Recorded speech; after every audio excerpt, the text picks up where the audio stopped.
नमस्कार दोस्तों, मेरे चैनल में आपका स्वागत है। आज के वीडियो में हम लोग बजट से रिलेटेड बातें करने वाले हैं कि क्या हमारे लिए कोई अपडेट निकल के आई बजट सत्र के दौरान या बजट जो भाषण था।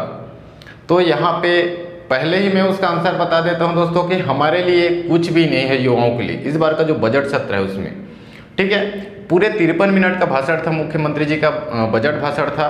उसमें एक भी बार उल्लेख नहीं किया गया है किसी भर्तियों के लिए, युवाओं के लिए। सिर्फ मुद्दा उठा तो बेरोजगारी भत्ता वाला, उसके अलावा भर्ती से रिलेटेड कोई भी चीज़ नहीं था। और कुछ अपडेट जो है अभी प्रश्नकाल के दौरान पता चल रहा था। जैसे चिकित्सा विभाग में टीएस सिंहदेव ने जब अभी प्रश्नकाल के दौरान जवाब दिया था तो उसमें उन्होंने बताया था कि बहुत सारे रिक्त पद हैं। हम जब नोटिफिकेशन निकाले थे तो आधे कैंडिडेट से मिले थे। उसी प्रकार गृह मंत्री जी ने भी कहा था कि हम बजट सत्र के दौरान जो है 500 जेल प्रहरी, 2000 होमगार्ड्स का भर्ती निकालेंगे। उसी प्रकार कल ही उन्होंने प्रश्नकाल के दौरान ही एक और जवाब दिया है कि हमारे पास अभी पुलिस विभाग में 14,000 वैकेंसी है, सीएफ और डीएफ को मिलाकर रिक्त पद है, ठीक है। सशस्त्र बल और कांस्टेबल को मिला के 14,000 रिक्त पद हैं। तो बजट सत्र पेश करने से पहले कुछ न कुछ प्रश्नकाल के दौरान अपडेट आ रही थी और हम सबको ये लग रहा था कि कुछ न कुछ उम्मीदें जुड़ी हुई थी कि हो सकता है, क्योंकि बहुत पहले से कोई भर्ती नहीं आ रही है। ऊपर से कोरोना काल का समय था पिछला जो है, उसके बाद ये आरक्षण वाला मुद्दा आ गया, तब से भर्ती जो है रुकी पड़ी है। बहुत सारे स्वीकृत पद मिले हुए हैं, लेकिन यहाँ पे जो विभागीय अधिकारी हैं उनके तरफ से कुछ अपडेट आती है कि स्वीकृत पद मिली है या इतने पदों को मंजूरी दी गई है। लेकिन जो प्रशासनिक अधिकारी हैं, सर्वोच्च प्रशासनिक अधिकारी की बात करें या राजनीतिक अधिकारी की बात करें, तो उनके तरफ से तो कुछ अपडेट ही नहीं है, वो मौन बैठे हुए हैं। नहीं, बजट सत्र में सीएम भूपेश बघेल द्वारा भर्ती को लेकर कोई भी उल्लेख नहीं किया गया है। युवाओं के लिए जब भी क्वेश्चन जो है उनसे किया जा रहा है, प्रश्नकाल किया जा रहा है, पत्रकारों के द्वारा प्रश्न किया जा रहा है कि क्या क्या है, तो बेरोजगारों के लिए वहाँ पे सिर्फ बेरोजगारी भत्ता, वो भी 2 साल के लिए है। उसमें अलग अलग क्राइटेरिया रखा गया है कि आपके घर से नहीं कोई वहाँ पे प्राइवेट जॉब करने वाले होने चाहिए और 2.5 लाख का एनुअल इनकम है उसके नीचे तक का, तभी आपको बेरोजगारी भत्ता के लिए आप पात्र होंगे, ठीक है। साथ में उन्होंने एक लेक्चर ये भी दिया है। आप देख सकते हैं, पत्रकार ने जब उनसे पूछा कि आप जो है बीजेपी जो है आप पर जो है आरोप लगा रही है कि आप पिछले 1,25,000 रुपये, पिछले 4 साल का भी बेरोजगारी भत्ता पहले दें उनको, तो उन्होंने कहा है कि हमने घोषणा जरूर किया था, लेकिन घोषणा करने के लिए 5 साल का कार्यकाल का समय है, उसमें हम कभी कर सकते हैं। आप थोड़ा सा वीडियो देख लीजिएगा। सवाल है बेरोजगारी भत्ते को लेकर। बीजेपी का कहना है कि आपने 4.5 साल बेरोजगारी भत्ता नहीं दिया, अब 2 साल बेरोजगारी भत्ता देने की बात कह रहे हैं। वो कह रहे हैं कि आपको 1,25,000 रुपये देना चाहिए, वो पहले दिन से जोड़ रहे हैं।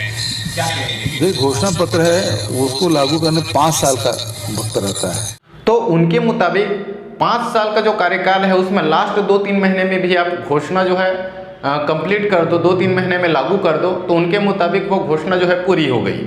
और इस बजट को जितने भी जो पक्ष के नेता हैं और बहुत सारे लोग हैं जो पता नहीं क्या क्या बोल रहे हैं कि ये ऐतिहासिक बजट है और अभी तक का सबसे बढ़िया बजट है, हर वर्ग के लोगों को यहाँ पे फ़ायदा मिलने वाला है, लेकिन युवा वर्ग के लिए कुछ भी नहीं है। समझता हूँ कि बहुत ही अच्छा बजट है। युवाओं को 23 नए कॉलेज का प्रावधान है, फार्मेसी कॉलेज का प्रावधान है, ITI का प्रावधान है, इस तरह से बेरोजगारी भत्ता का प्रावधान है। तो युवाओं के लिए भी बहुत अच्छी इस सरकार ने घोषणा की है। आप कितने संतुष्ट हैं पूरे ओवरऑल? जी बहुत संतोष व्यक्त कर रहा हूँ, क्योंकि युवाओं के लिए बेरोजगारी भत्ता जो ये बात बार बार आ रही थी और वित्तीय प्रबंधन के कारण इसको कर नहीं पा रहे थे हम लोग, लेकिन जिस तरह से आप देखेंगे पिछले 4 साल से लगातार कर लेकर सरकार चल रही थी, इस साल हमने बिल्कुल कर नहीं लिया और बेहतर वित्तीय प्रबंधन को रखते हुए युवाओं के लिए बेरोजगारी भत्ता प्रावधान किया। सरकार ने जो बजट प्रस्तुत किया उसमें 2,500 रुपया बेरोजगारी भत्ता, ये ऐतिहासिक फैसला है। और मैं समझता हूँ कि आने वाले दिनों में जो प्रदेश की जो पूरी वस्तु स्थिति है वो बदलने वाली है। अभी 4 सालों में बहुत कुछ हुआ, अब आने वाले दिनों में भी और कुछ होने वाला है। बहुत अच्छा बजट है, इससे अच्छा बजट कहीं हो ही नहीं सकता। ऐसा बजट पहली बार आया है। अपडेट तो इतने सारे हैं, आपको टेंशन हो जाएगा पढ़ के, क्योंकि करंट के दृष्टिकोण से यदि आप पढ़ेंगे बजट को, ये व्हाइट बोर्ड में मैं यदि आप छोटा छोटा हेडिंग भी लिख दूं, जितना बजट प्रस्ताव दिया है, यहाँ मेडिकल कॉलेज खुलेगा, वहाँ ITI संस्थान खुलेगा, किसके किसके जो है सैलरी को बढ़ाया गया है, कौन कौन सी योजना के तहत प्रावधान को बढ़ाया गया है, कितनी कितनी राशि जो है का प्रावधान रखा गया है, सारी चीज़ें एक नई अपडेट है, नई करंट है, वो एक हेडेक अलग है।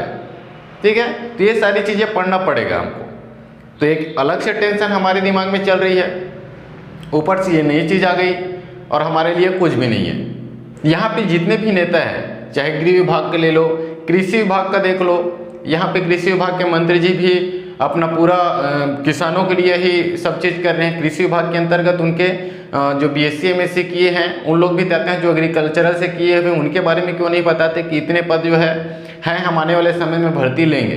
तो उनके जुबान से युवाओं के लिए कोई भी कुछ तर्क ही नहीं निकल रहा है कि लिया जाएगा नहीं लिया जाएगा, कितने पद हैं क्या है, कुछ पता नहीं है उनके लिए भी। और यहाँ पे बोला जा रहा है कि हम जो है बहुत युवा वर्ग के लिए जब पूछा जा रहा है तो बोला जा रहा है कि हम उनके लिए मेडिकल कॉलेज खोलेंगे, 4 नवीन मेडिकल कॉलेज खोलेंगे, यहाँ पे ITI संस्थान खोलेंगे, आत्मानंद स्कूल का जो है संख्या बढ़ाएंगे, 101 नए आत्मानंद स्कूल, जिससे शिक्षा का स्तर जो है ऊंचा होगा। तो शिक्षा का स्तर तो केवल आंकड़ों में ऊंचा हो रहा है, ग्राउंड लेवल में जो है शिक्षा का स्तर डाउन हो रहा है। कल के डेट में वहीं से जो प्रशिक्षित करेंगे, जो लोग पढ़ेंगे उन्हीं कॉलेजों में से, वो लोग आगे चल के तो बेरोजगार ही निकलेंगे, उनको रोजगार ही नहीं मिलेगा। तो शिक्षा के स्तर डाउन, पढ़े लिखे जो शिक्षित बेरोजगार हैं उनकी संख्या को बढ़ाने का काम किया जा रहा है और कुछ नहीं है। और कोशिश मैं यही करूंगा दोस्तों कि अब जितने भी नेता लोगों की ये बातें आती है, अपडेट आती है उनकी तरफ से कि हम भर्ती लेंगे, तो ऐसे अपडेट मैं नहीं दूंगा, क्योंकि सब झूठे हैं यार। कुछ भी वैकेंसी के बारे में एक शब्द तो बोलना चाहिए थे। यदि पदों का नाम लेके नहीं बोल सकते कि ये पद हम निकालेंगे, कम से कम विभागीय जानकारी दे देता कि हम इस विभाग में युवाओं के लिए जो है नौकरी निकालेंगे, उतना भी नहीं बोल पाए। हर चीज़ किया गया, किसी की सैलरी बढ़ाया गया है, किसी को और राशि कन्या सहायता योजना, जितनी योजना है उसमें अनुदान राशि जो बढ़ाई गई है, बहुत सारी चीज़ें अपडेट हैं। यहाँ ये बनेगा, वहाँ वो बनेगा, पूरे 53 मिनट तक यही उनका भाषण था, भाषण बजट में। और बात युवाओं की आई तो युवाओं के लिए कुछ भी नहीं है। हालांकि सब लोग यही बोल रहे हैं कि हर वर्ग के लिए बहुत अच्छा है बजट, ये सारी चीज़ें हैं। तो यहाँ पे हमको बेरोजगारी भत्ता नहीं चाहिए भैया, रोजगार चाहिए।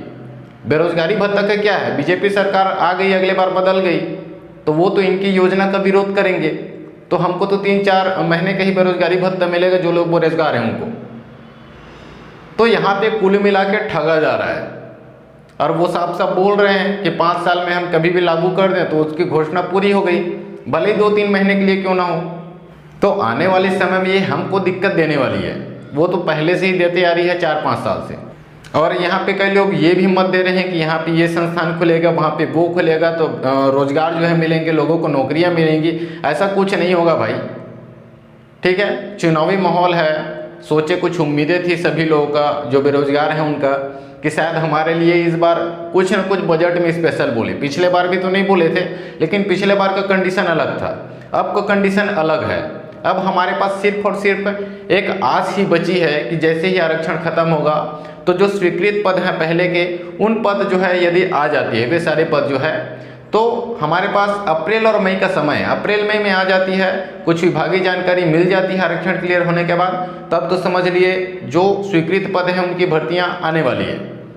अदरवाइज यदि मई में नहीं पता चल पाती है, फिर भी से वही सिलसिला चलता है, तो शायद मुश्किल हो सकता है ये 2023 जो है ऐसे ही चला जाएगा, ठीक है। फिर नई सरकार आ जाएगी, स्टार्टिंग में उन लोग भी तो ध्यान नहीं देंगे, जरूरी थोड़ी ना कांग्रेस है। तो ये सारी चीज़ें समस्या क्रिएट हो रही है।